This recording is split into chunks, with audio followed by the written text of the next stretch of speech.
Coming up, can two Egyptologists finally make me appreciate the fifth element? Find out next on Reckoning with Jason Herbert.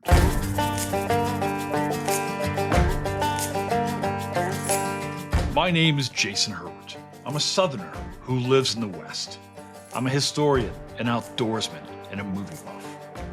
I like finding new answers to old questions, and this is a Reckoning.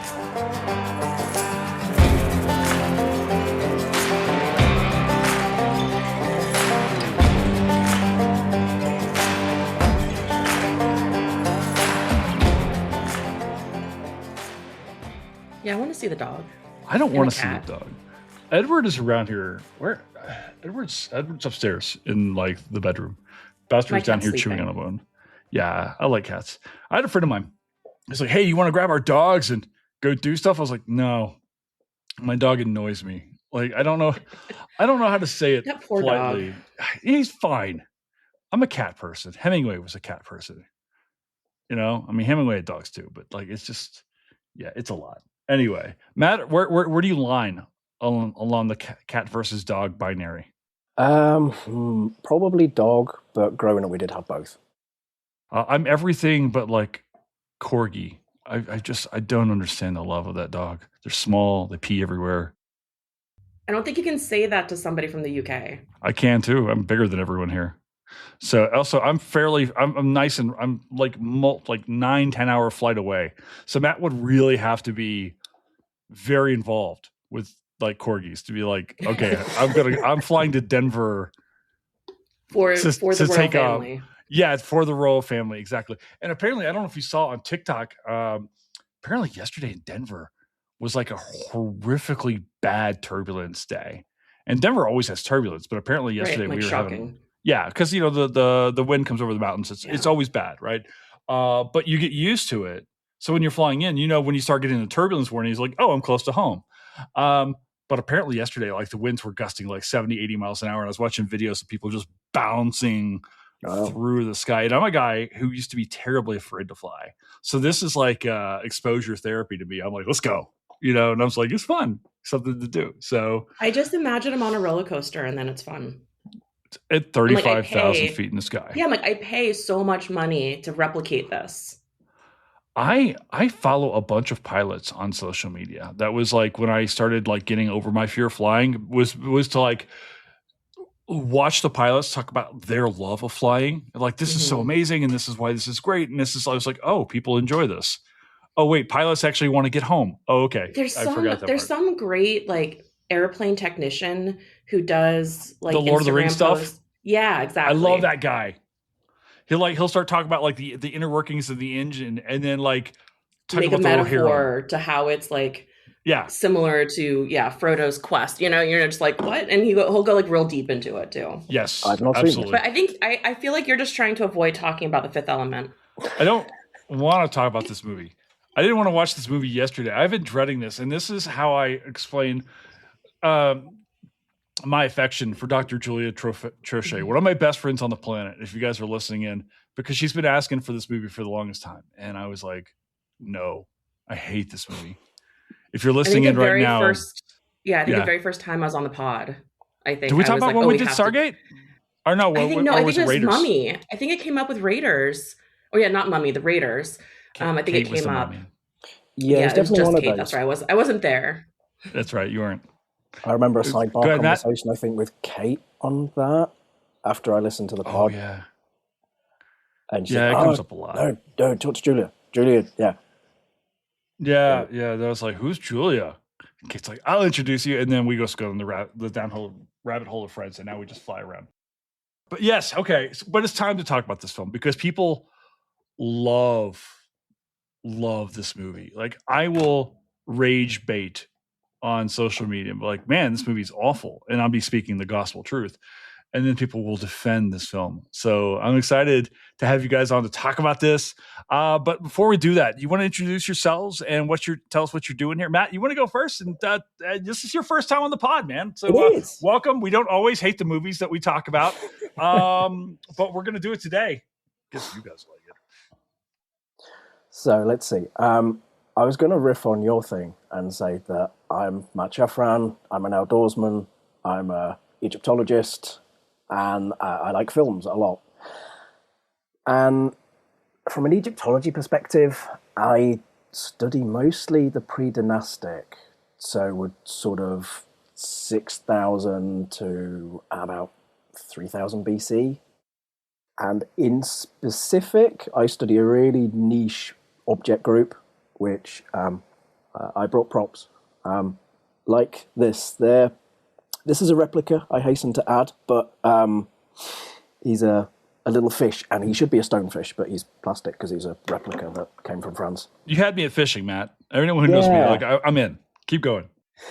So at the moment, I'm trying to work out if we can identify workshops of people who made those things, which hasn't been studied before, hasn't been worked out before. And I'm using different advanced imaging and different techniques, and I've built a database of about 1,300 different objects.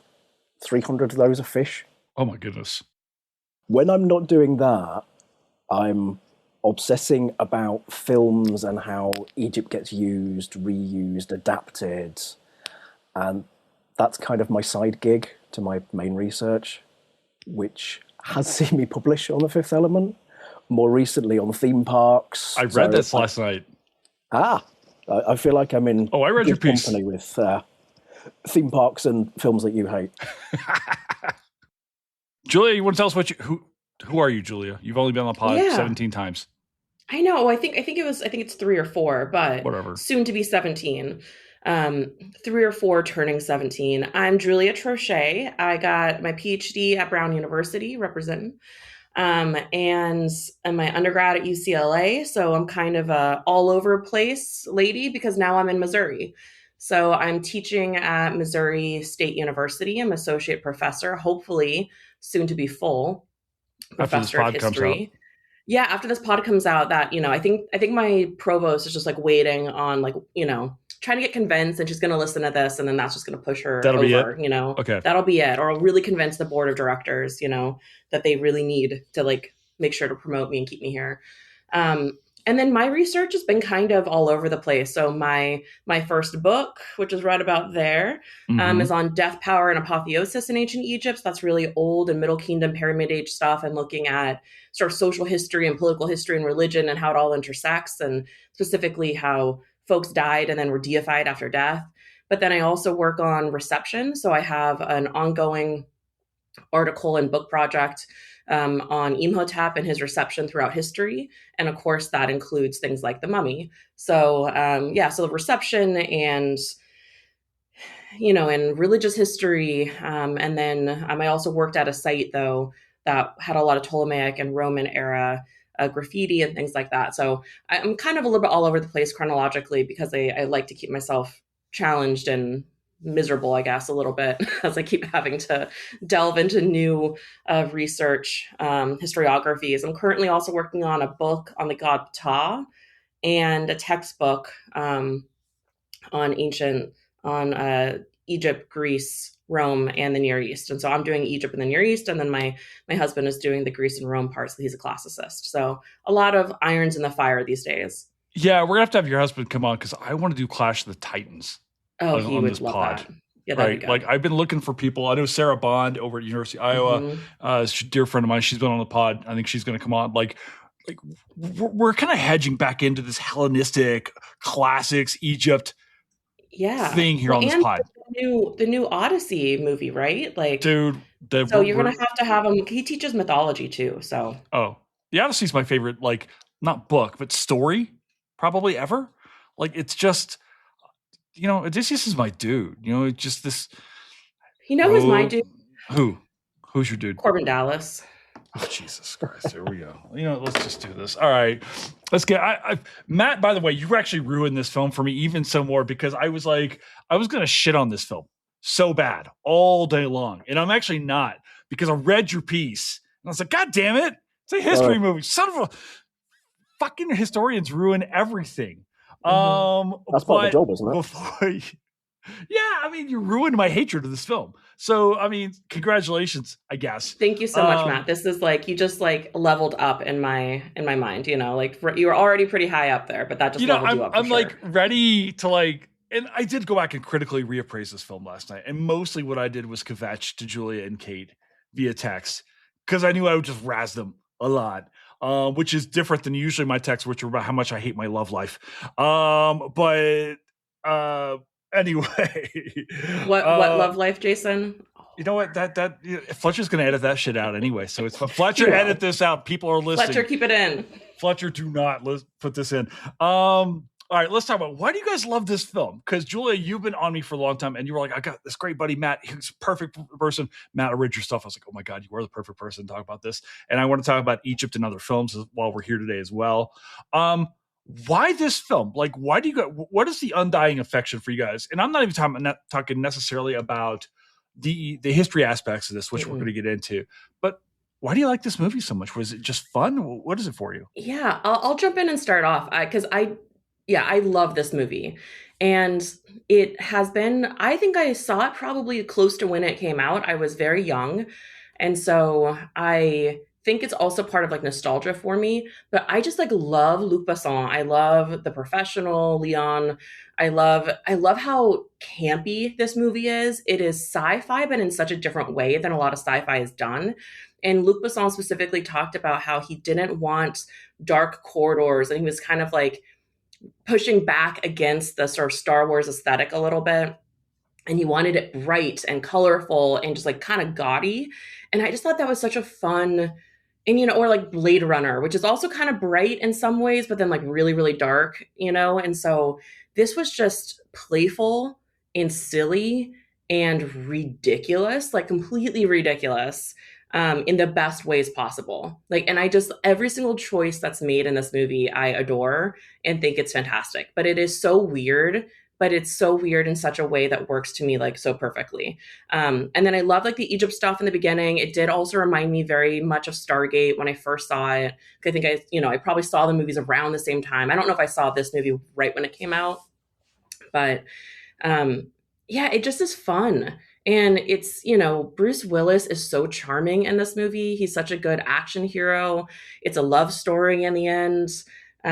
You know, it's perfection. It has action, it has love, it has charm, it has sci-fi. Like, it has an operatic, you know, singer. It has Gary Oldman. It has Bilbo Baggins. Like, how can you not love this movie? Take it away, Matt. Well, that's a hard one to follow. I mean, I agree that I do like the campiness, the silliness, the vibrancy, and that it's very French. The design team were all French. The scoring was a French composer.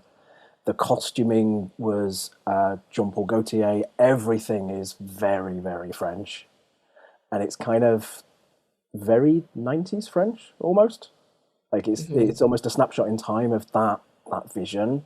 And I should have added this probably in my brief, but I like costumes, I like props, I like a high production value. Less so CG, I like the practical side of things. And this is so unique. And Julia, you know, because we've had a conversation about this, but Jason, I don't know if you know this.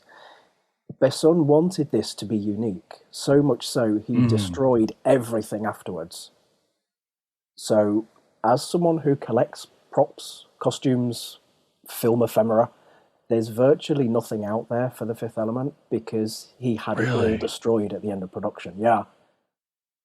That's a very artistic way of doing things, am I right? Yeah, because there's so many films where you borrow something from the prop house, you use it in your film, and then you put it back. And then the next production comes along and they borrow the same thing and it looks the same.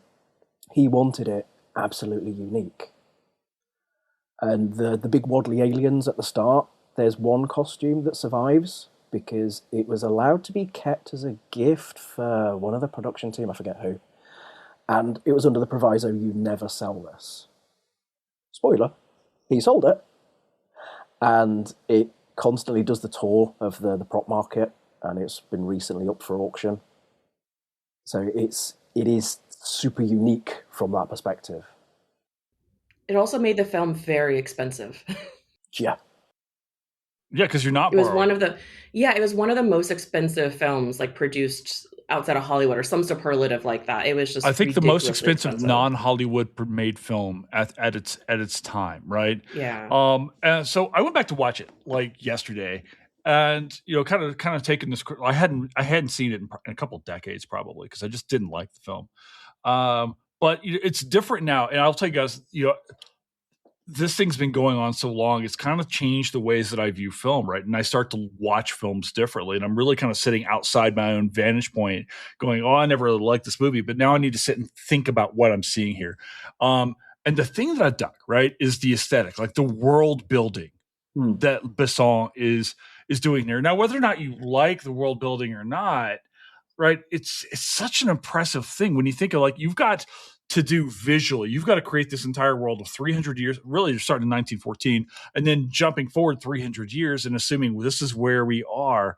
And there's almost like this, if you're familiar with the Fallout video game franchise, there's almost this like backwards futurism that goes on. Like it's almost like steampunky in its own way. That's maybe but the before word, right? Steampunk was really like steampunk. Yeah, especially with like the way the cabs look. And even with the alien design and stuff like that, it kind of looks like an old version of what we thought aliens might look like. Yeah. Although I couldn't help but think in some of the ways, like when you start to see the shadows of some of the first aliens, like there seems to be like this Egyptian like influence in the design and stuff like that. And I'm kind of looking at it. I've got questions for you guys on that. So it's like there was this interesting thing you just said, Julia, though, about the idea that everything is bright, right? Which is almost like coming full circle, because it kind of shows the influence of of George Lucas. When Star Wars comes out in 1977, it's radically different than other science fiction films of its times or science fantasy, because it's a dirty, used universe. And Lucas was pushing back on that very bright, very sterile 2001: A Space Odyssey kind of thing, right? Yeah. And now we're coming back to that because of Lucas's influence, everything of the Blade Runner and this dirty universe, and everything is. I mean, it's like this film. This film is like Chris Tucker. Like it, the aesthetic is like the visual version of Chris Tucker in this film. Perfect. But also he's created different planets, he's created different races, he's created different spaceships, and everyone looks a little bit different. It's not uniform. It's more of a fleshed out universe than a lot of sci-fi. Yeah, and I think I just want to speak one more thing to the world building. Sorry, Jason, if that's okay. How dare my guest speak on the podcast? I know, but if you don't stop me at some point, I'll just keep talking. Go. But I think the world building is also so robust, and it does feel a little bit. So I sometimes joke that I have like the aesthetic preference of like a 16-year-old boy, because I love video games and I love I love action movies in that same kind of way, and like stupid like comedies that's like at that intellectual level. I guess that's offensive, maybe not to 16-year-old boys, but I don't know if I'm offending them or me. But in any case, I feel like this movie, when I was watching it again, very much feels like the brainchild, like the dream of a 16-year-old boy, right? Like in so many ways, like it's so cool, and even like the sort of love story and I think when I then was doing a sort of back research on how this movie was like written and sort of where the ideas came from, he started writing it when he was 16. And so I thought that was actually really cool, that I think that comes through. And, he's spending 16 years. I think he was like 38 or 36 or something when it came out. And so he is creating this world as a kid to kind of escape life. And then it sort of eventually comes to fruition, like 15 or 16 years later. But I think that, to the point, Matt, that you said, the diversity of the planets and the spaceships and the different sort of races and aliens, and it shows that there was a lot of time, I feel like, and love put into like this world building. And I bet you there's like 100 other side quests that like he had in his head, right, that are kind of going on in the backgrounds that we just aren't seeing. And I feel like if this was made now, this would turn into a TV show. And I'm kind of happy it wasn't made now, because I think it sort of exists in this perfect capsule that otherwise could potentially be ruined by additional shows. But it does have such a beautiful world or universe, that it has the potential for so much more creativity. And that potential kinetic kind of energy you get in it is, I think, part of the reason why I love it too. I think there's a really cool thing that happens, though, Julia. We're talking about this idea of like you're glad. And there was talk of a sequel of this film made, and Besson said no, absolutely not. Right, Matt, you speak to it as like this is the one-off and so forth. But I think that films like this do this really cool thing for you, right? When you become a fan of like The Fifth Element, or maybe even like a James Bond or something like that, they allow you as the fan to kind of go back and create your own world around these spaces. Like, you think about like James Bond, you think about like 007. Well, he's not the only guy, right? There's a 004 out there. So I'm like, what is 004 doing? Or what are these worlds around there? And you get to kind of create these worlds around yourself as a fan. And I always say this about like even Star Wars, which is obviously my favorite thing in the world. Like, I don't love Star Wars as much as I love the idea of Star Wars. Right? I love the idea of me creating my own world around these. And I think maybe that's the allure here, is that there's all these nuggets, Julia, that you can go play with. Yeah, when I you think think 100%. about this. Yeah. And this is, in a way, quite Star Warsy. That I think, if I remember the quote I used, Gary Oldman in some interview described it as Star Wars on acid. And there's subtle hints to Star Wars references, like the soldier lady with the big cinnamon bun hairstyle. Oh, sure, absolutely. He's very much riffing on Star Wars, but in his own more vibrant way. Well, I want to ask you about other riffs that he's doing on history itself, because Matt, you wrote this piece on this, and I really kind of want to use this chance to really kind of to dive in on the history of this, the history behind maybe this film. We open up, we're in 1914. I'm immediately, the first thing I have is like, where are the women? Where are the women Egyptologists? It's the first thing I'm thinking about this. You've read Kate's book. I've read Kate's book. It's up there somewhere. Right here. But I'm like, okay, there's all of this influence here, and there are very real decisions. Why set this film of all civilizations, of all people you could be studying, of all time? Why Egypt? Why this particular space and time? And kind of, I want to get into this about the use of hieroglyphics, the use of maybe Egyptian influence on this film, but then also talk a little bit about like the hold that Egypt has on the popular imagination, at least for like people in the UK, in the US now. So I'm gonna throw this up to you, Matt. Like, why are we in Egypt to start this film? And like, what is Egypt doing for this movie? There's a really cliche answer that Julia's probably going to roll her eyes at. And it's because of the othering of Egypt that's culturally, if you want to display something that's different than what you have now, something that's mystical, magical, special, and generally other, you choose Egypt. Again, something Julia and I have discussed, because I published on this as well, is using Egypt just as theming. And my most recent publication was on theme parks. It was on British theme parks because they were convenient for me and I've got lots of photos of them. But it carries across the board that if you want to create something that's different and it's not like your normal life, and if we're going to a theme park, we want some escapism. So you don't want to be going down a normal British or American or wherever street. You want to be somewhere different. That's kind of where you choose your Egypt, because it's other to your norm, but also it's recognizable to the audience. It's so embedded in our culture. And I'm plugging my own work a lot here. My most recent presentation... It's really good. You should do it. Thank you, Julia. I've not written this up yet, but I did present on it over the summer. We are shameless here, Matt. Keep going. Oh, good. I've got a book to plug later. Do it. Over the summer, I spoke about the Egyptian influence at British seaside towns. And you kind of think the seaside was established in Victorian times, so it kind of makes sense. There's that big connection. But actually digging into it, there's much more Egyptianness and Egyptianizing of everything from modern times, like pyramids that were built in the 80s and 90s. The most common Vegas pyramids. There was one built at northern Egyptian seaside before then. So I don't want to say we did it first, but we did do it first. And I think it's that You did it same first reason. after Egypt did it. Yeah, we copied it first. Right. There we go.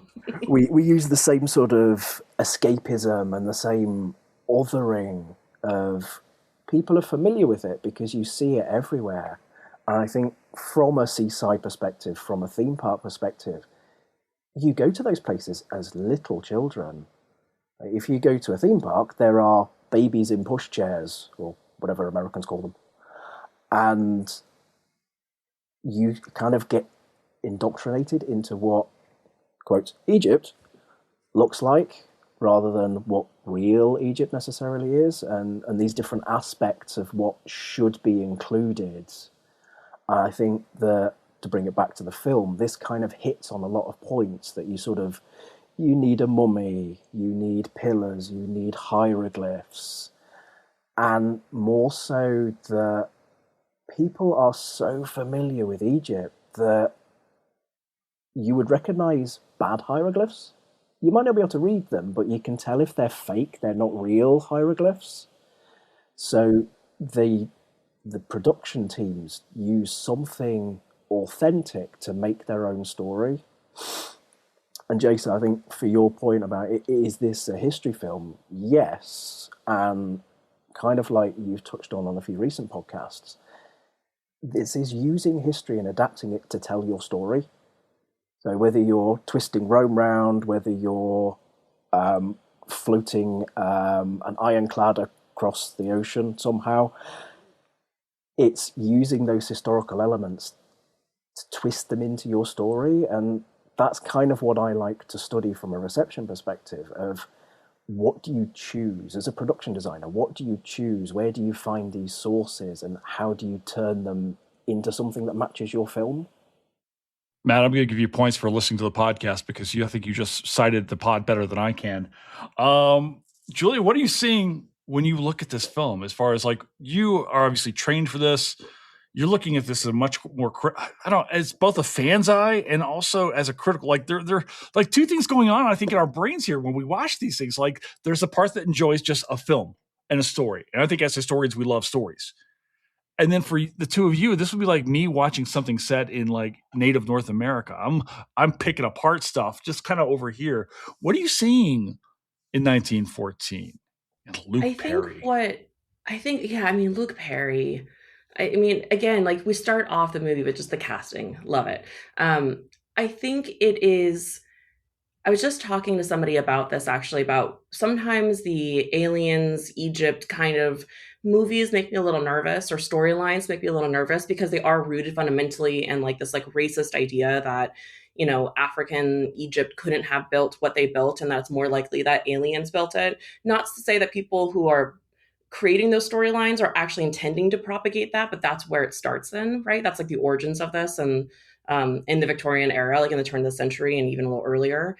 But I feel like this movie is so they do such a good job of making it so fantastical that it doesn't feel like they're actually talking about Egypt. And for the Egyptologists, we enter onto this temple that's not in Egypt. This is not a view of a known Karnak temple, Luxor temple, Edfu. This is not an Egyptian temple. It looks much more like the temples we see in like Saudi Arabia, the Nabateans, and or other temple sites. So it's already kind of othering and like not. It's already a kind of incongruent, which I feel like is the perfect way that he is using some motifs of Egypt that's othering and yet familiar. So we're like kind of coming along for the ride. But for the historian, I already know we're not actually replicating like or trying to replicate a real place or time. And so that sort of helps me enjoy it a bit more. But then you look at the hieroglyphs, and it's talking about light at the very beginning. Like on one of the first lines is Aziz light, So I think it's almost like he's calling attention to the fact that this movie is going to be bright and light and vibrant. And I love that the grad student is just like, oh, another snake, because I would say if that was a true historian or Egyptologist writing it, it would be like, oh, another bird, because there's so many birds in hieroglyphs. But I do like love the glyphs are like kind of right. So like they're real glyphs to some degree, but like oriented differently. And, they are sort of trying to play with if ancient Egyptians were influenced by this other culture and were using their own sort of visual language to talk about this fifth element, how they kind of do it. And so I thought that they did a really nice job of not just making up kind of wacky hieroglyphs, but kind of using real glyphs that we know about, but like turning them upside down or like putting them in ways we wouldn't normally see them. But visually, it still kind of works. So there is a sense of historicity that found that sort of like anchors it, but it's so fantastical that I'm not nearly as like anxious when I'm watching it. Yeah, I kind of wonder if maybe if Egypt is just a vibe, for Western movie going audiences, right? And I think that's what it's doing here for sure. Right. It's like we know there's a thing rooted in this story that we don't quite know, and there's an advanced civilization, but we don't know everything. But it's also this safe thing because people know where Egypt is. They kind of know some of the story, even though they're not professionals. I'm thinking specifically here. Obviously Stargate does this so much. We see this in Raiders, and we see this in Last Crusade. But you guys were talking about other Egyptian films, and I was trying to rack my head thinking about, okay, where does Egypt appear in other like mass films? Are there other films that you're thinking of that maybe I'm not listing here? Like when you think about Egypt in film, where else are we going? Well, yeah, I mean, we have like, there are the obvious ones, right? Of like Prince of Egypt or, the Gods of Egypt, which is a film I believe I'm actually going to do. I'm sorry, Jason, I might be cheating on your podcast. I was invited to do another podcast on Gods of Egypt. But wait. Is that the one with Gerard Butler? Uh-huh. Oh, it's supposed to be so bad. It's so bad. It's terrible, but it has some great props. We're gonna do that on this and it has some like interesting connections to like legitimate Egyptian myth about like horse and stuff. It's really bad in so many ways, but it's also kind of like trying and like, oh, that's cute. I've got some nice props that are behind the Christmas tree. Oh, really? Yeah, the big staff that Gerard Butler has, the big scepter staff giant thing. I've got one of those. Oh my God, Matt, this is like we need to do like a tour of your props. I feel like, sorry, Jason, I'm taking over your pod to get Matt to come back to RC Missouri and do like a tour of props for like one of our RC Missouri lectures or something. Because that's so cool. But yeah, I'm trying to think. There's somebody just mentioned a movie to me actually recently that I forgot had Egypt in it, and I'm blanking now on what it is. But there's so many. There was the really bad Ridley Scott film with Christian Bale and Joel Edgerton. Was it something about gods and whatever? Right? It was the Moses parable. The Moses story. What was it like? Yeah, I mean, but like Egypt pops up, like even Egyptomania stuff pops up everywhere. Yeah. I'm going to plug my own work again. I feel like I'm just here to pimp myself out. That's what podcasts are for, man. Do it. Oh, okay. Oh, in that case, okay, go on. Julie, I think you know this. Jason, you don't because you're new to my work. Every Christmas, I post pictures to my socials of Christmas films that feature Egypt. I'm currently on 23 different films that have Egypt in there somewhere. Really? Including the best Christmas film ever, Die Hard. Yes. Randomly, there's there's you had me at Nakatomi Plaza. There's a Die Hard ornament about there-ish. Me too. I have one. My tree is behind this wall, but I have a Die Hard ornament on mine too. I see why we're all together. Mm-hmm. But yeah, it's weird that there's some bizarre connection for Christmas films that you have to throw random Egyptian things in there. And Jason, as a long-term podcast listener, I know you're a Downton Abbey fan. It's super tenuous, but in the Downton Abbey Christmas special in season 2, the dog goes missing. The dog's called Isis. Yes. Isis is obviously an Egyptian god, because I'm assuming they're not advocating a later terrorist group in that. So there's a lot of that episode where they're just running around shouting ISIS. And it is little weird things like this and obelisks that appear in the background and other really spurious things, but there's this bizarre connection with Christmas films in Egypt. Huh. I wonder if that's part of the sort of mystical, magical time of Christmas, and kind of adding in that mysticism, othering that Egypt can bring, that adds just a little bit of like the spectacular, in a Yeah, really tiny, easy way of like sprinkling. Yeah, there's like a spirituality aspect to the ways in which at least non specialists, maybe the lay audience, considers Egypt. Right? There's some kind of thing in the air that goes around, and it's like maybe it's the ways in which we imagine it. There are these sets of gods that we know of. I'm speaking of my own experience, but don't really know what they do.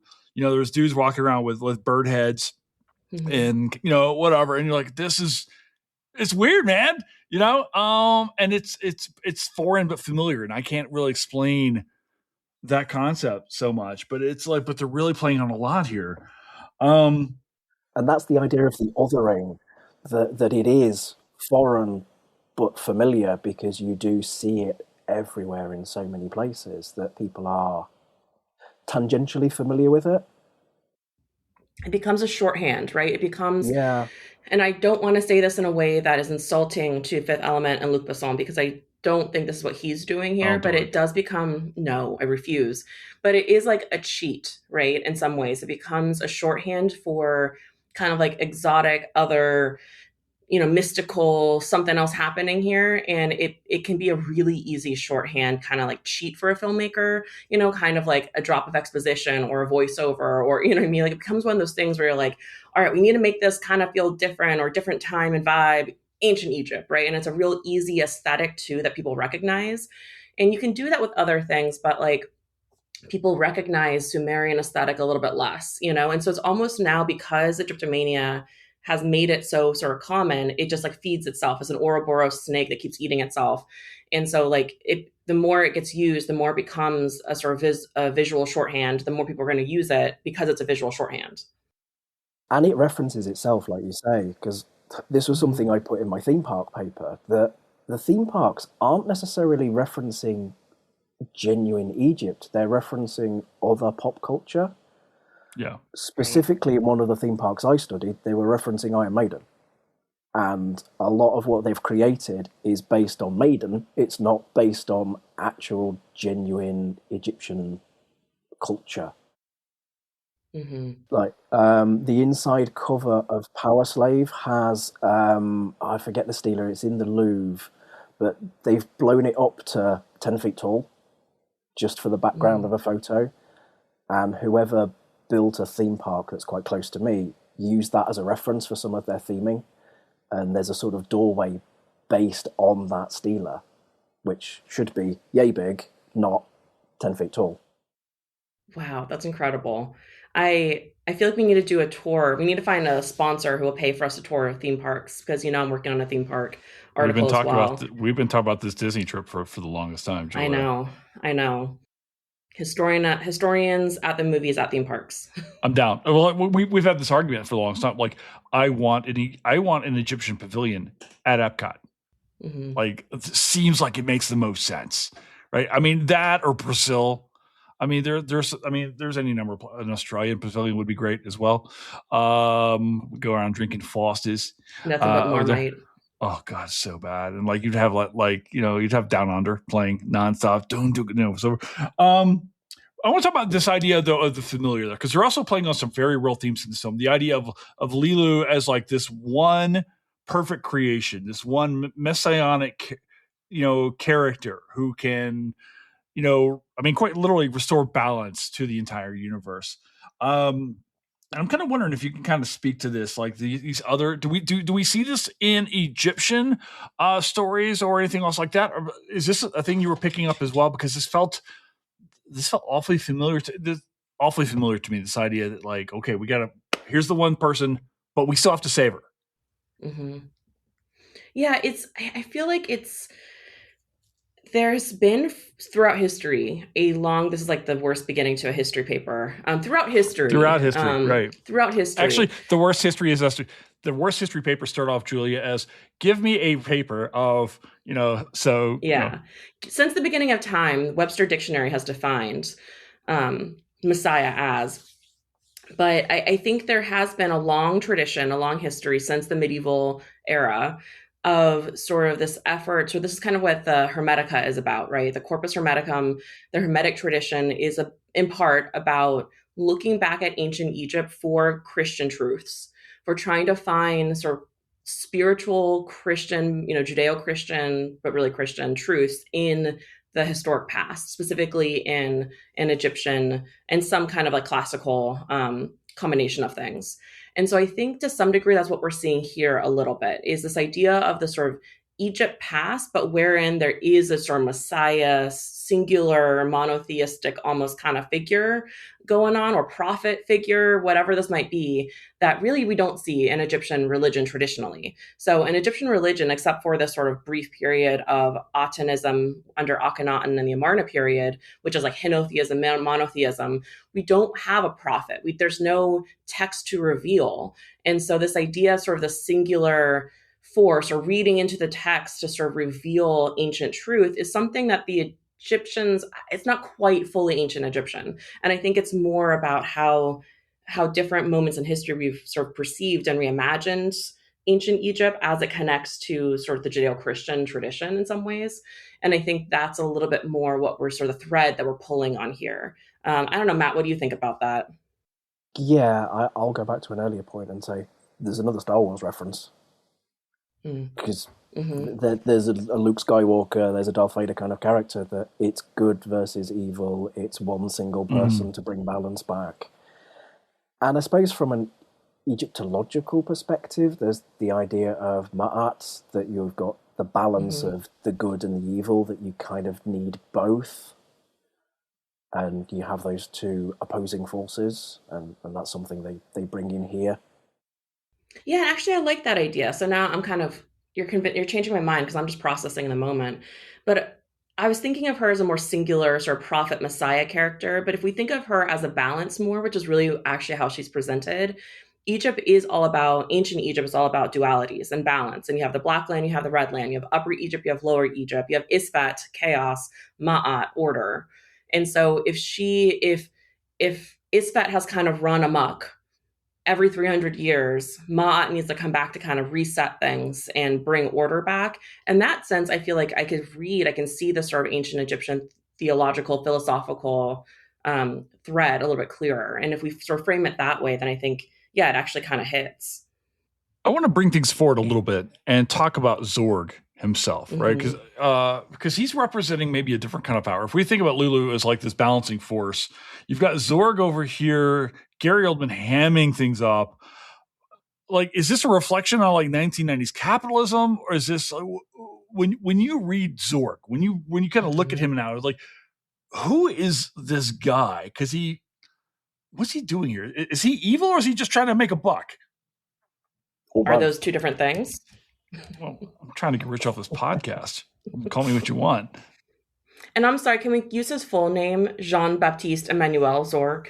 Please, by all means. Who's from where? Mississippi? I can't dig the accent. Like, I have no idea where Oldman is bringing this thing out of.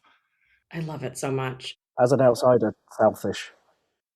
Yeah, right. I mean, he is evil because he has to fire 500,000, right? And he says fire 1 million. That's how we know he's evil. And they're like, but only 500. And, he's like, all right, 1 million, sir. He's Scrooge McDuck or whatever, right? He's the bad guy. He's just like full. He wants the money. He just is like, I don't care about humans. Fire them. It's all about the capitalistic sort of goal or drive for him. But I don't know, but yeah, I think there's something to be said. And now I'm like, is this like a whole socialist parable? I don't think so, but pushing back against 1990s capitalism. I feel like there's certainly there. I mean, he's our main villain here that we saw on screen is a gun runner. I mean, he's quite literally, he's dealing with black market capitalism here. Besson's clearly trying to say something about the links between capitalism and pure evil that are coming on, because for the longest time until we see this alien planet, it's clearly Oldman for the while. And then we've got these henchmen, and this is one of my great beefs in the film, because I got to talk about the Mangalores for a second. One of my problems with this film is like they keep talking about we're trying to get revenge, we're doing this, and this backstory is never told to me. guys. Like, I just know that they're angry about something. That's all you need to know. We don't need a whole backstory. Where do the Bangalores come from? Why are they so angry? Don't worry about it. They're just angry. It drives me nuts that I have no idea. They just want the money. What their motivations are. They're there for the honor, and actually that's going to be important, that they fight for honor. So Zorg is going to say that they're stupid and he doesn't like them very much. Right. But they fight for honor. And the irony is kind of that's what ends up killing Zorg in the end, right? Is that the henchman guy like blows himself up and he says, for the honor. And Zorg is like, their honor has never, what's the line? Honor hasn't saved people, it's only killed people. And that is, in the end, that's like foreshadowing what kills him is the henchman's notion of honor. So maybe there's no place in capitalism for honor. Oh, that's a good subtitle for this podcast.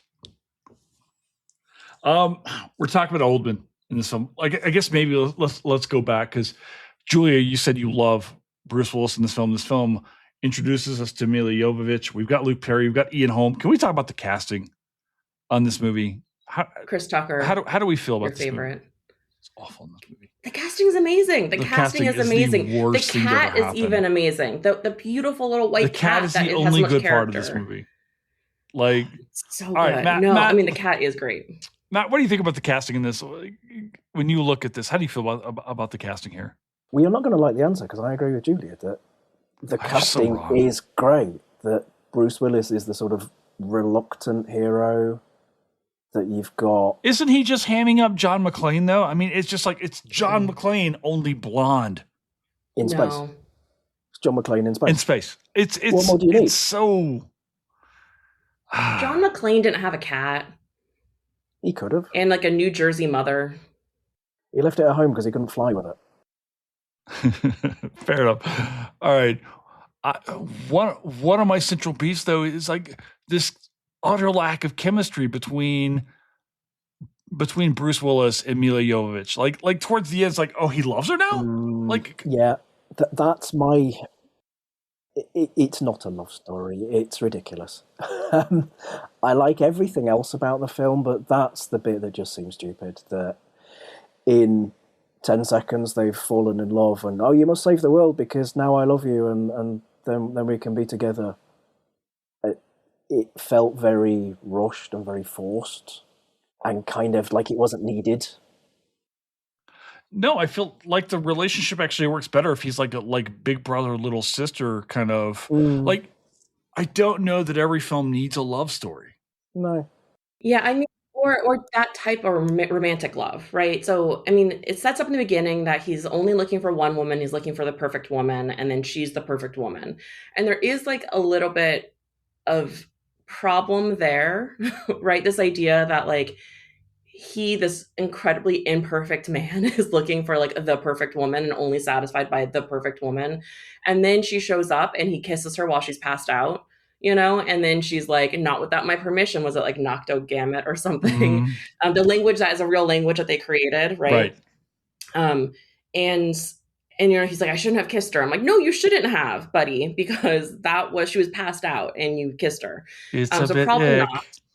And the fact that is the person that she also, and I think it's less maybe that she falls in love with him, but that she just needs to understand that there's good in the world because she's seen so much death and destruction and hate, and humans have done so many awful things. Why is it worth saving? Why is humanity worth saving? And he's like, because there's still love. And because even like, a fuck up like me can still love and find that love. And so I think there's something to that, but I almost would have loved it more if, kind of as you said, it was like a brotherly love. It's just like, I love you. We're in this together. We have camaraderie and like connection. And that is what is worth fighting for, is like love of friendship. And, it doesn't have to be, because there isn't a whole lot of like physical chemistry. I agree. No. They don't even spend that much time on screen together either. For the most part, they're off doing their own separate things. No, it feels rushed, and I struggled even when Jovovich was speaking English. I felt like the command wasn't there. I know she's fluent in 4 languages, but I mean, I would almost rather listen to Melania Trump try to speak English. It was it was tough to me. I think though also, yeah. I think it's interesting how these characters. So, sorry, I'm thinking like three different things. I think this is where it's the 16-year-old boy fantasy, though, right? Oh So, I yeah. think we go back. It is Luc Besson feeling a bit maybe like, this is his escapism. And so, of course, the perfect woman has to like kind of fall in love with him at the end. And to me, without chemistry and without real connection and without like, because to me, that's kind of where like the 16-year-old boy fantasy plot kind of comes in a little bit for me. And I'm kind of okay with like forgiving it for that in that way. But I do think it's interesting you said something about how they're not really on screen much together.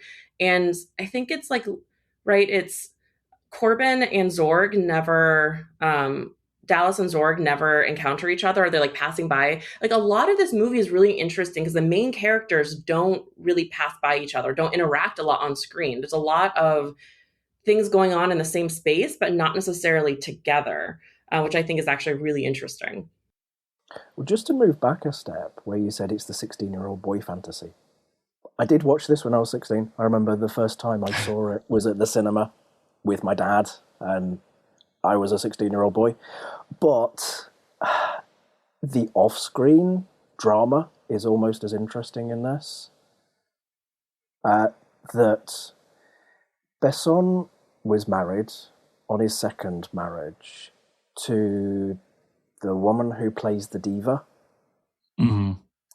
And during production got very close with Hovovich. They would speak in their made-up language. They'd pass notes to each other in the made-up language. He then left his wife for her. They married for, I think, 2 years, and then that all fell apart. And it's weird that that's also rushed in real life, and it's kind of rushed on screen as well. And it's almost like life imitating art in that way. Yeah, and art imitating life. Like maybe that is how he sees and imagines love, right? Like maybe he is just somebody who's like, you fall in love with someone and you just jump into the deep end right away. And then it may not be true, long lasting love because maybe that's just how he sees it, Yeah, I'm starting to discover like the way to actually enjoy this film is to like look at this film as like this meta commentary on how a 16-year-old child looks at loneliness, at escapism, at romance. Like you just find the one that checks the boxes, and then you're together. So right, like that's where I'm starting to like, wait a second. The key here is understanding this is not a movie about space and so forth. This is a movie about Luc Besson's only like a little French teenager trying to understand the world around him, and then these ideas get developed over the course of and like wanting to save the world and be a hero and trying to figure out like wanting to be a good guy but not, and I think like sort of failing at being a good guy but wanting to be a good guy, and yeah, and like I think that tells a lot, right? Like I think that really gives a perspective and explains a lot that's in this movie. And also that he likes strong female characters. Like from his other films, you've got Nikita, Lucy, even Natalie Portman's character in Leon. Oh, she's the first one I'm thinking of. Yeah, absolutely. The Professional. Yeah, we call it different things. You call it The Professional, we call it Leon. Leon, yeah. Yeah, Leon the Professional. It goes both titles here. I'm kind of wondering what this movie looks like with Jean Reno as Dallas Corbin, right? Oh wow, yeah. Well, I mean, and again, Luc Besson is not doesn't shy away from some of these more challenging sort of love relationship complicated things. Like we don't even need to get into Leon, but right. No, but like, actually, I feel like we kind of need to get into Leon because I'm not as familiar with Besson's total body of work. But when we look at Corbin's relationship with Lilou and then start to put that in context with Leon, and I'm kind of wondering, does Luc Besson have some really odd, because that's quasi-romantic in Leon. It's for the listeners who don't know, it's a younger child, right, with this older man sort of scenario. And so I think in both, it's very strong female characters, though, who are young and in some way sort of like innocent or new to the world, right? And so Lilou is kind of naive. yeah, she is the most powerful thing on earth, but like is just born and is learning and is still kind of like infantile in her approach.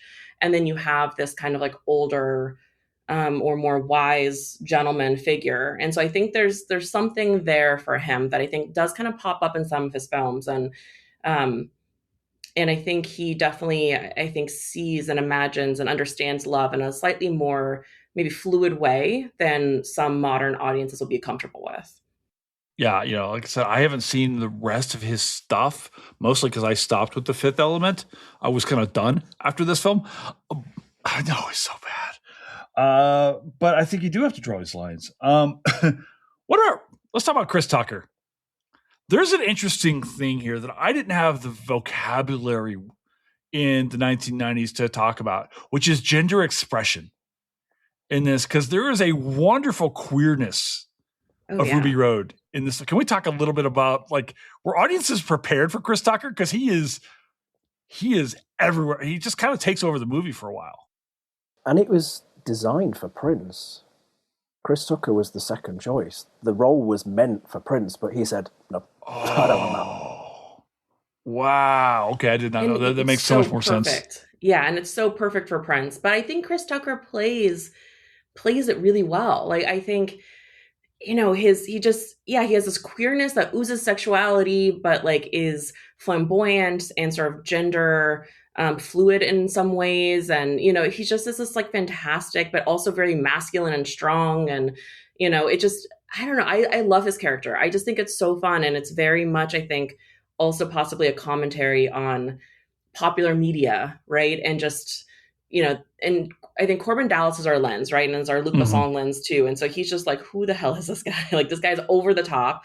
And I think kind of the way that Hollywood is like over the top and, in a much kind of living in their own bubble, and I think Chris Tucker's character is also living in his own bubble, with his just, with his like servants there to like take care of him. And, the scene of him doing something as a child when I first watched it, I don't think I fully understood the scene where the plane is taking off and the parallels of what's going on in the movie with him and the lady on the plane. I don't think I fully appreciated that until I was a little bit older. But they just like, and they do so many playful things in this movie like that. So like the plane is going off and they're having, the sexual encounter. And so that's in parallel. And then earlier in the movie, when the first trunk that Zorg gets is empty, it's flashing back and forth between Zorg going, what do you mean empty? And then it goes to Lilu explaining why it's empty. And then it flashes back. So the conversations are happening in two parallel ways. And I just think the filmmaking like that is really fun. And I think his character is just, it takes over. I think he's so good. He hams it up, but he's so good. And you've got those ideas of celebrity worship as well, which certainly in the modern world is very prevalent, where the fans are just as happy to have a photo daubed in paint as they are an autograph or anything else. I assume, Jason, that's what it's like when you go somewhere.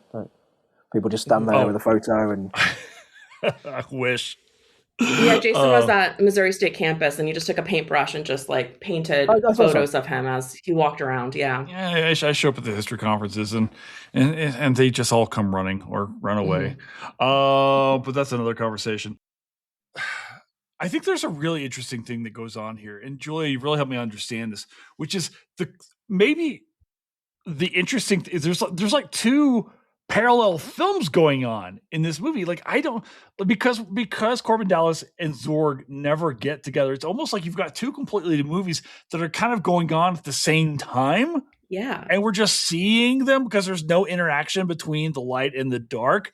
Like the light's dealing with their crap over here and the dark is dealing with their crap over here. And these stories are kind of converging at the very end, but not necessarily like interplaying between one another. You know what I'm saying? It's like we only see one action or the other, and we're kind of going back and forth between these two stories, but they're not necessarily engaging one another. And you kind of have the third story. So then you have like the Ian Holmes kind of character, the Bilbo Baggins priest character that also kind of is closer to the Lilu Dallas, storyline, but also then like he goes on the plane on his own, like it kind of becomes like it's almost like a Shakespearean, I feel like, in some ways, right? Where you just have this like big cast of characters and they're kind of all doing their own things. And some of the things that cast A does affects cast B in this kind of funny way. And as the audience, we know and we see it, but the internal characters don't know sort of what's going on. So we can sort of see it happening before they do. And I think it's very theatrical in that way. When this film comes out in 1990s, it actually kind of has a pro-government aspect to it. Our president's actually he's a guy who listens. Ian Holm shows up and Tiny Lister actually listens to the guy. And I'm kind of wondering, if you take this film now and move it forward 30 years, which it's been almost 30 years since it's come out, what kind of anxieties are we going to see? If Besson makes this movie now, what does this movie look like? What kind of anxieties is he reflecting in this film now, if he has to make it in 2025? Arguably, and quite depressingly, a few things that are kind of the same, that people losing their jobs. I was going to say as well, like the almost not quite police state and not quite dystopian future, but towards that you have your little circles in your home that the police say, go and stand there, otherwise we arrest you. That we are everywhere inching closer towards those more authoritarian governments. And I think just because of its age and because it was almost the turn of the millennium, there was more disaster films in general. People worried about what comes next, what's the new millennium like. We had, Titanic around the same time, Bruce Willis in Armageddon around the same time. There was quite a lot of disaster films. Yeah, Titanic is also 97. Yeah. But can you imagine explaining, and I don't know if you try to do this with your own students now, explain to them like the worries around Y2K? Is the whole world going to collapse? In the new year? And all the Nostradamus prophecies, the world ends. Oh, remember 2012 and all, our current students who are in class are just born well after these moments. It's kind of crazy. So there's not that cultural resonance with, say, with Gen Alpha, Gen Z, with some of them. I think you're absolutely right, though, Matt. So Matt. many disaster films at that time because people were either worried about what was going to happen or just tapping into that idea that it is a big change. It's a new millennium. Wow, 1997 is a great year of film. Sorry, I just got sidetracked. Go for it. Con Air, Event Horizon. I mean, I love that movie. Event Horizon is terrifying. It's so good. It is and I love horror and action and sci-fi, and it is like perfect. The perfect. It's like Alien and that are like the perfect combination of those things. That is a fucking amazing film. Yeah, I love Event Horizon. And Event Horizon does like sci-fi so well, also. But sorry, that's sci-fi a sidetrack. Horror. Sci-fi horror in just like the most perfect, beautiful way. Yeah, and let's say it's the Alien and Event Horizon, and then more recently, I would say Sunshine in a different way, but kind of like hits, and it gives me a very similar vibe. I'm getting the bumps right here. Seriously. And we should say that we've got Ian Holm in this, and Ian Holm in Alien. Yeah. No, he's not an evil robot in this that we know. Right. I mean, that we know of. It could be the same universe, right? Maybe this is the same universe. For all we know, they're off terraforming, and there's another Ian Holm terraforming, and maybe that's why he's just been able to retain all this information, is because he's actually android. But I think, so I got distracted there, but I think in terms of sort of politics and the response to this movie, I mean, I think it's, unfortunately, as Matt said, it's not too different now, right? Like, so I do think it's interesting, you have the president, before they shoot the like nukes, right? He's like, I have a doubt, and the general's like, I don't, and it shoots. And so I do think you're right. We have the president sort of presented as this logical figure who is trying to do what's right, is listening, is, not just shooting stuff and, shoot first, ask questions later. And then you have the like police officers when they're chasing down, when Lilu falls into Dallas's cab, which to me, I also have to say, reminds me of like a Roger Rabbit cab in like the best way. Oh, very much so. And so when they're chasing him and he doesn't have tags or the tags don't match, and they're like, that means he's a car thief, just shoot him down, like blow him up or whatever. So they're just like killing this guy because they think he's a thief, right? Which also very much, I think, speaks to not sort of like police state, but to like the nature of like policing right now. Well, I think you'd have to talk about immigration, right? Yeah. In a current, like, how would Lilo be spoken about, like, as an immigrant or something like that? I mean, I think those parallels would have to be there, right? I think instead of the cops, you'd have some version of ICE. Mm-hmm. Yeah, they're like basically trying to find this like immigrant alien, you know? Yeah, so I think it's not too dissimilar, but there'd be a little bit of updates. And and it's kind of the same thing where the economy is kind of rough, which is interesting because in the late 90s, when this movie was made, the economy wasn't quite so rough. But I think it's speaking to those concerns, right, and to those anxieties. But yeah, the fact that our hero is kind of down and out, he's on his last 5 credits on his cab and he just gets laid off. And, it's just like, wife it's kind ran of away with his attorney.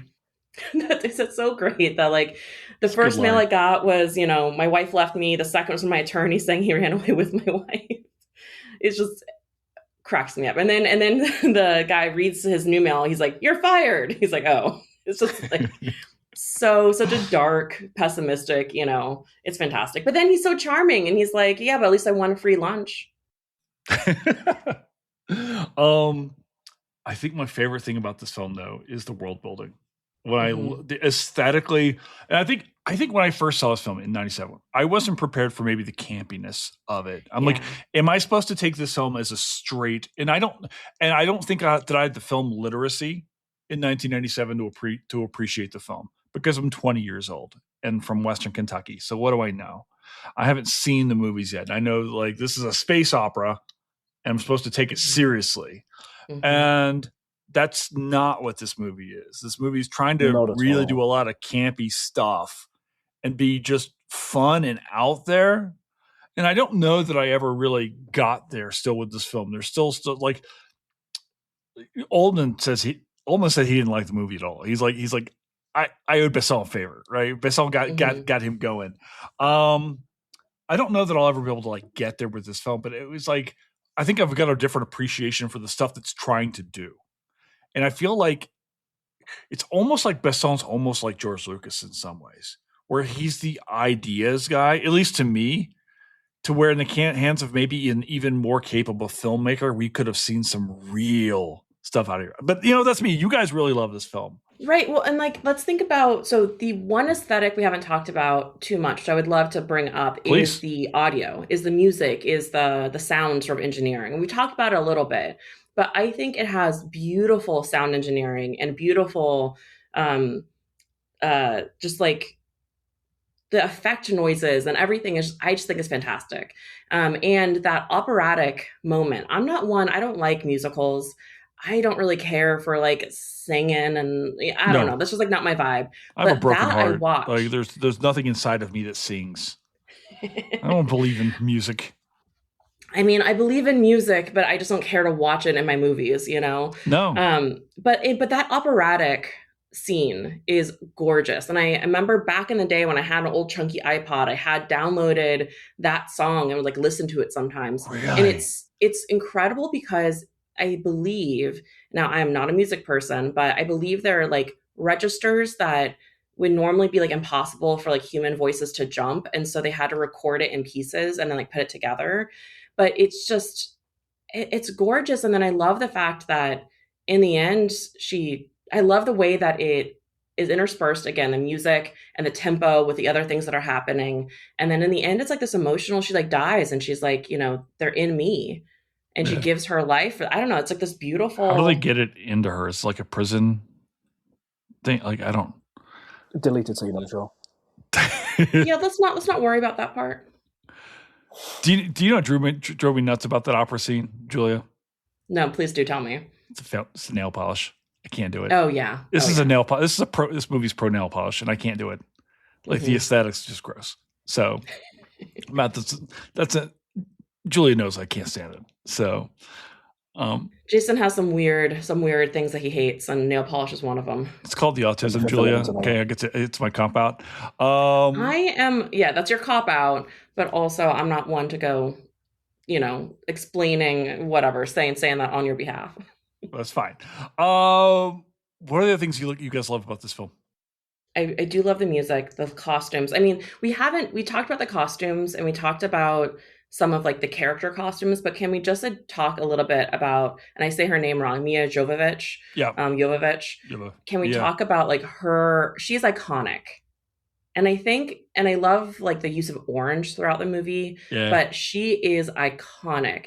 And I think, as a teenage, bi-curious kid, I was like, she is something, like if you are, it's kind of like the Mummy does that for a lot of like, like bi-queer the famous kids. Meme, famous, right? I think this does it too, because you're like, if you watch this and don't think that she is gorgeous, you're like, oh, I'm definitely on like this end of like the hetero spectrum, because you cannot look at her and not think that she is just like insanely gorgeous.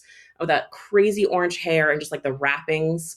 I mean, the very convenient wrappings. Does not do it for me. Well, there you go. I can't get, I'm sorry. Matt, your thoughts on Jovovich? Well, I've not said my hot take that I still think this is a mummy film. And we see her being reanimated. She has the wrappings. I hadn't thought about that. Yeah. Yeah. She has mummy-style wrappings, just a sexy version. And she gets reanimated. She speaks an ancient language that only priests understand. She goes off avenging, the same as a lot of mummies do in films. So something like the 1959 The Mummy, the Hammer horror version, the priest kind of animates the mummy to go and seek revenge for the evil archaeologist raiding the tomb. Here we have the priest saying what happened. She goes off. She goes and beats up the Mangalores, tries to get her stones back. She's that kind of avenging mummy. It's like the Tom Cruise Mummy, but done Mummy Impossible. Mummy Impossible.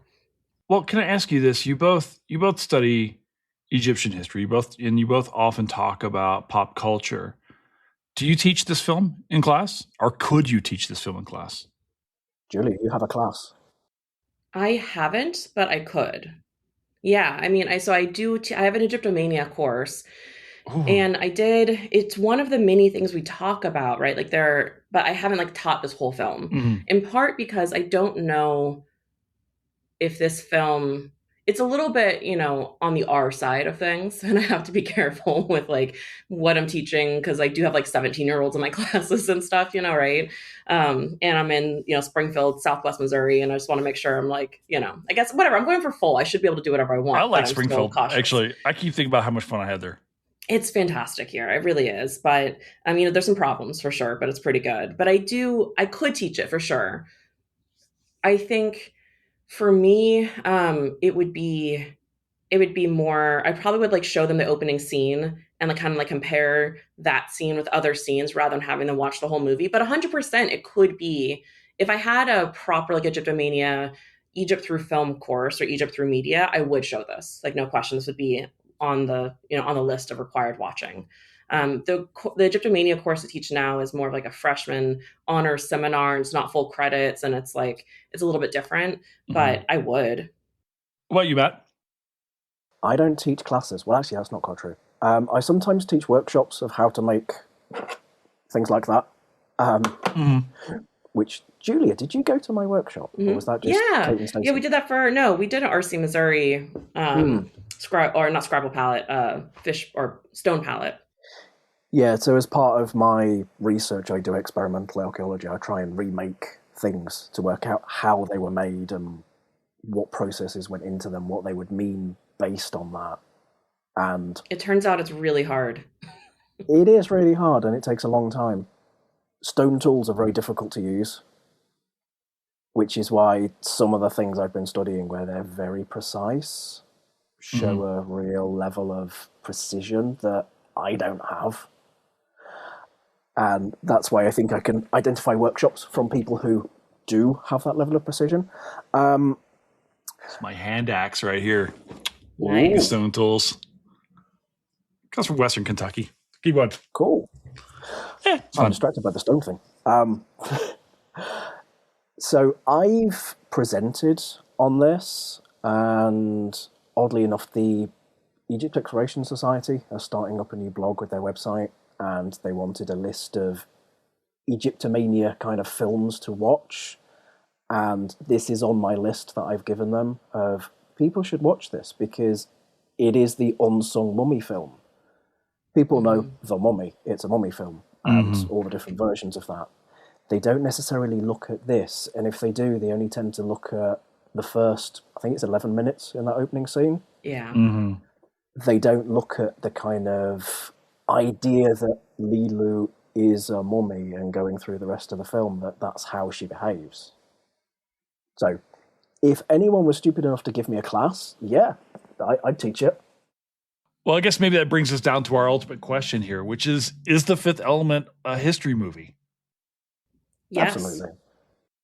We spent our own history here the last hour and 16 minutes talking about the past. Here's my final question. We've been talking about the past now for an hour or so. What's in the future for you guys? Matt, what's coming up next for you? Plug away, sir. Oh, well, the biggest plug is what came just before now and was published in September. This is the latest book from the Egypt Exploration Society. It's 50 discoveries from their excavations.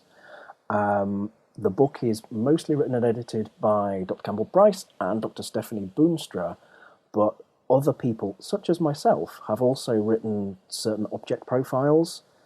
And bucking the trend of my usual studies, I've written something from Ptolemaic Egypt about a wheeled wooden horse, which, is it a toy or is it not a toy, is the big question. And I say it's not. So that, because again, I made a replica of that. I was contacted by a museum could I possibly make a replica? They had one that they were showing in an exhibition, but they wanted one that schools groups could play with because ancient wooden things are very, very scary. One of the reasons I study stone things is because I can touch them and not be scared, whereas ancient wood is something I don't want to touch. No, it's fine. It stays in the tray. I'm going nowhere near it. So that's what's just passed from me, and going forward, as I've said a couple of times, I'm looking at workshops and how to identify pre-dynastic workshops, which, for the non-Egyptologists, there's no written record of anything in the pre-dynastic time, so there's a lot of guesswork. And whilst it's easier to attribute stuff in the dynastic time, it's difficult, challenging. And it's coming to looking at reverse engineering things, looking at tool marks, and that's sort of what I've got next. And I'm just going to add format. You have a great Instagram and social media presence too, where you share so much awesome information. So Jason, make sure to put that in the description. It's going to get tagged all the way up when we come out on social. Yeah. So for me, what am I working on? I'm working on a textbook right now with Bryan Brinkman on sort of a social history of the ancient world, Egypt, the Near East, Greece, and Rome. And I'm working on a book on the god Ptah with Bloomsbury, and that will come out eventually at some point, probably in a few years. And then I'm also working on one of the other projects I've been working on is this Egyptomania project, looking at Imhotep throughout different eras at amusement parks and theme parks in the movies, but also in the Ptolemaic and Roman classical world, and then different eras throughout Egyptian or throughout world history, I mean. So looking at his reception. So I'm doing a series of academic articles, and then I'm going to do a public-facing book, ideally, is the end goal. So those are kind of the projects I'm working on right now. Nothing necessarily coming out super immediately. I have some little things here and there, but I'm just kind of plugging away on some of these larger book projects right now. And then, of course, just presenting and doing some podcasts and all that good stuff along the way. Yeah, you're cheating on me. It's awesome. When are you going up for full? I already went up for full. So it has gone through the cycle. So my department has given me positive, reviews. My department head has, my dean has, and now it's sitting and hanging out in the provost office. I'll probably not hear about that until the new year. And then technically the board has to approve those decisions as well. So I think in May is when you like finally get the final stamp. But usually once the provost says yes, like it's it's kind of the last main step. Yeah. So probably in a few months we'll know. All right, we'll have to figure out how to party like Egyptians at that point in time. Yeah. I don't know what the right pun is. So Egyptians knew how to party. There are festivals of drunkenness where we actually have images on tomb scenes of ancient Egyptians drinking to the point of vomiting. And they have, if you're really rich and fantastic, then you have a little servant who's there to help you when you're vomiting, So we can write this off. So yeah, it can definitely be a write-off. And then they also maybe took hallucinogenic drugs as well. I love it. All right, Matt, Julia, this was amazing. Talking about this movie that I did not want to talk about, did not want to like, but now at least I appreciate this. So I feel like that's a win. I feel like I've just won at the podcast. I got Jason to watch this movie and you don't completely hate everything about it. No. And I blame both of you for ruining that for me. So thank you for stealing away my, thank you, I guess, for stealing away my Grinchiness this close to Christmas. So you're welcome. Matt, Julia, thank you so much for taking the time being here today. This was awesome. Thanks for having us. Yeah, thank you. And that's a wrap here at Reckoning with Jason Herbert. Thank you so very much to Julia and Matt for stopping in today and making me watch this movie that I absolutely did not want to watch. But God, it was so much fun to talk to both of you today. Thank you so much to Fletcher Powell, our producer, the most important element of this show, for keeping this show running. And of course, thank you to all of you for continuing to be part of this community. Thank you for sharing this podcast and being advocates for it. I could not do this without you. Thank you so much for being here. We've got a whole bunch of stuff coming for you soon, so make sure you subscribe to the show, you like it, you share it, keep it running. Thanks for being here, guys. Catch you next time. Bye.